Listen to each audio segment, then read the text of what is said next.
Bollywood hero Aamir Khan తన dream project అయిన 'మహాభారతం'ని ఎలా తెరకెక్కించబోతున్నారన్న దాని గురించి అయితే రీసెంట్‌గా ఒక ఇంగ్లీష్ ఛానెల్‌కి ఇచ్చిన ఇంటర్వ్యూలో అయితే చెప్పారు. దాని గురించి ఇప్పుడు మనం మాట్లాడుకోబోతున్నాం. అంతకంటే ముందు మీరు మన ఛానెల్‌ని సబ్స్క్రైబ్ చేసుకోకపోతే వెంటనే సబ్స్క్రైబ్ చేసుకోండి.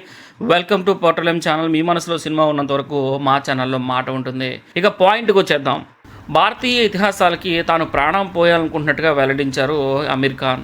మహాభారతంను నేటి తరానికి అందించాలన్నదే తన కల. ఈ ఏడాది దీని పనులు ప్రారంభిస్తున్నారట. దీని రైటింగ్కు కొన్ని సంవత్సరాలు పడుతుంది. ఒకే సినిమాలో దీన్ని చూపించలేం కాబట్టి సిరీస్లుగా దీన్ని అందించాలని నిర్ణయించుకున్నారట. భారీ స్థాయిలో ఈ ప్రాజెక్ట్ రానుంది. ఇండస్ట్రీలోని ఎంతోమంది దర్శకులు దీనిలో వర్క్ చేయబోతున్నారు. స్టోరీ రాసుకున్న తర్వాత పాత్రలకు ఎవరు సరిపోతారో చూసుకొని నటీనటులను ఎంపిక చేస్తామని, నేను నటిస్తానా లేదా అనేది ఇప్పుడే చెప్పలేను అని చెప్పి తెలియజేశారు. ఇక గతంలో అమీర్ ఈ ప్రాజెక్ట్ గురించి మాట్లాడారు. దీని విషయంలో బాధ్యతతో పాటు భయం కూడా ఉందని